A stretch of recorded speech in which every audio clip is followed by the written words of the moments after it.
Shalom. First and foremost, I want to give all praises, honor, and glory to Yahweh, Bahasham, Yahweh Shai, Bahasham, Recha Kodesh. Double honors to the elders and the apostles of Great Millstone, and peace and blessings to the elect.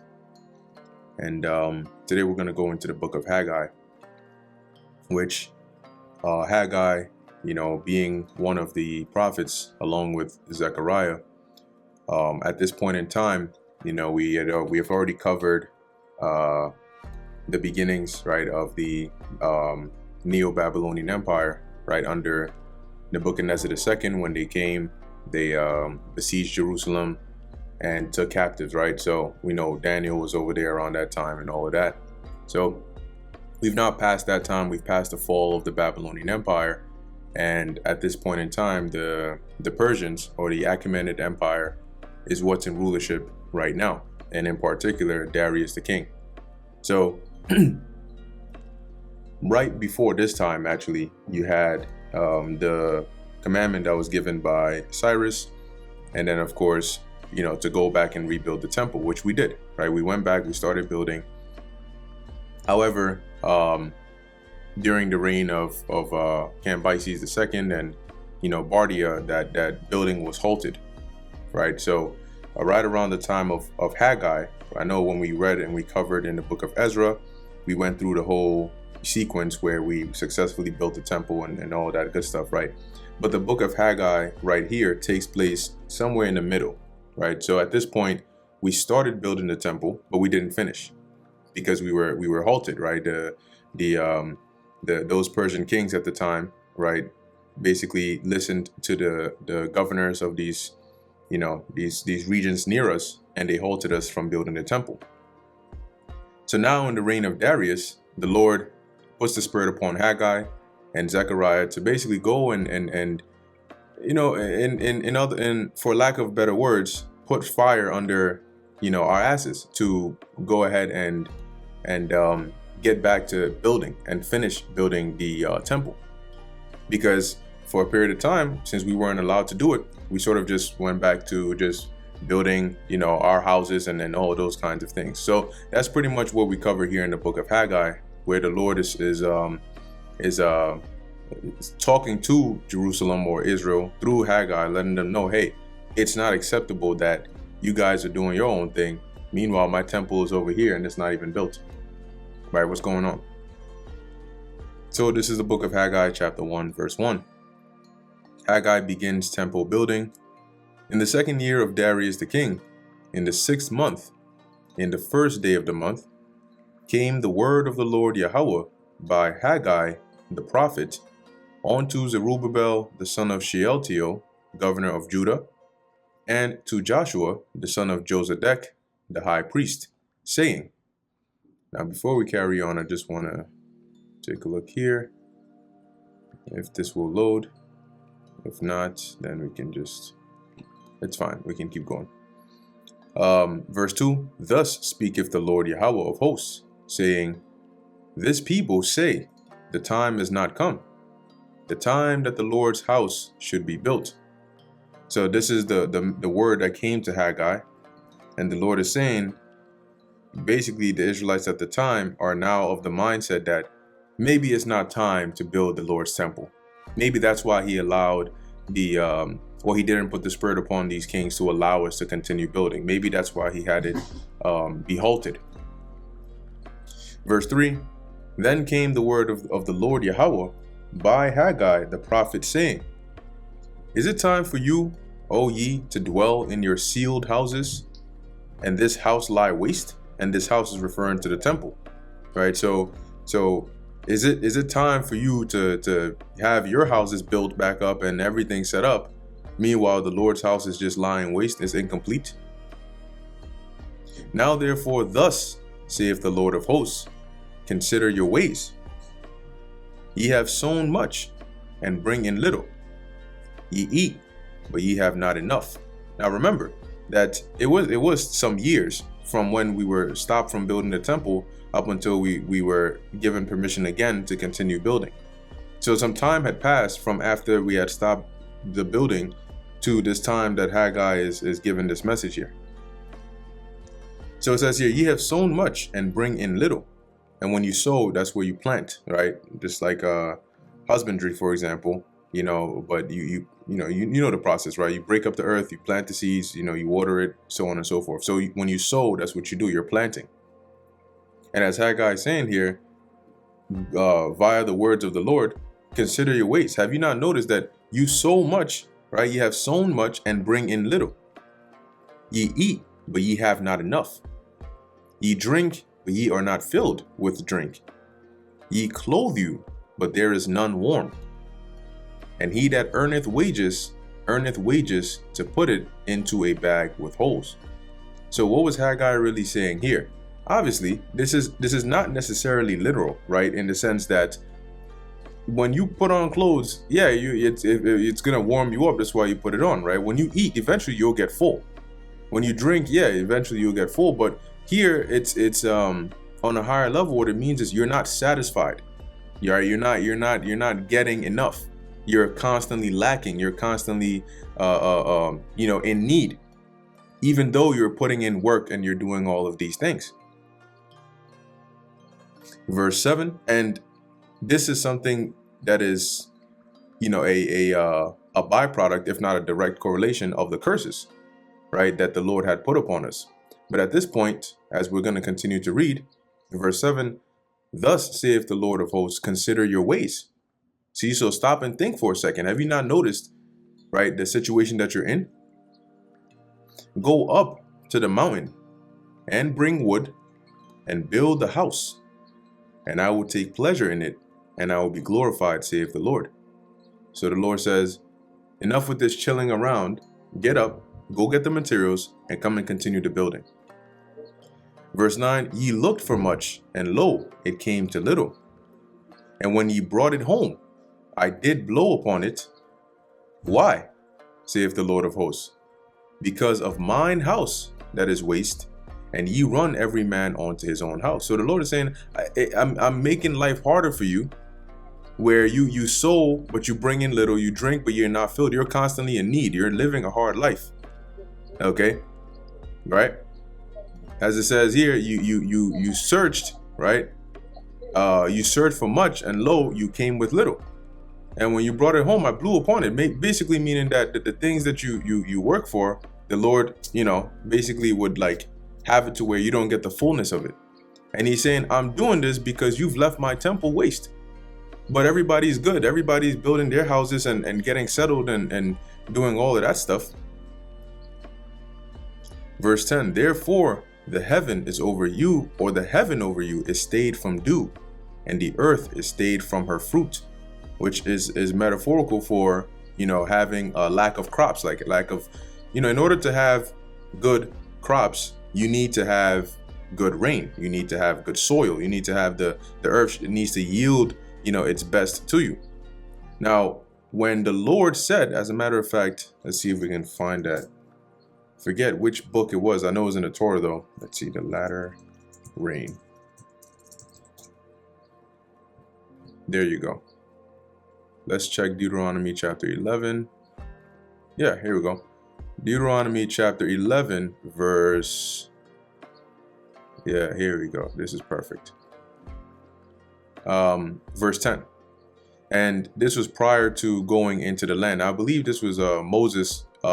In majority of the chapters in Deuteronomy is really Moses admonishing Israel, because the Lord had let him know that he wouldn't be able to go past the other side of Jordan into the promised land, right, into that other half. So he was basically giving them that, almost like that final admonishment, before they continued on.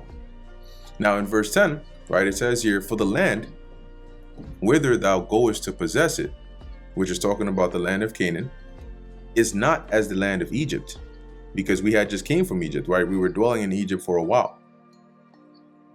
From whence ye came out, where thou sowest thy seed, and waterest it with thy foot, as a garden of herbs. Now remember, in Egypt, because of you had this body of water like the Nile, and there are different irrigation systems and all of that. So growing crops, wouldn't be as difficult there, because either the soil would be more fertile. You had the water source right there. You had different mechanisms that they used. So it wouldn't be as, problematic. But what they're being told here is the land you're going to now, the land of Canaan, is not like that one. Verse 11, but the land whither ye go to possess it is a land of hills and valleys, and drinketh water of the rain of heaven. Meaning you need rain. You don't have this like giant, you don't have the luxury of like what you had in Egypt. In this land, you're going to need that rain if you want to have good crops, if you want to be able to have a good season, a good harvest. Verse 12, a land which the Lord Yahweh thy God careth for, the eyes of the Lord Yahweh are always upon it, from the beginning of the year even unto the end of the year. And it shall come to pass, if ye shall hearken diligently unto my commandments, which I command you this day, to love the Lord Yahweh your God, and to serve him with all your heart and with all your soul, that I will give you the rain of your land in his due season. This is why the Lord said his eyes are upon it, because in order for you to be able to sustain yourself in a land like that, which doesn't have the luxury of like the land of Egypt, the Lord has to be, gracious unto you and grant you that rain and that in the due season, so that you can have a good, successful planting and harvest and all of that. And this is why it was so easy for the Lord to punish us often with famine.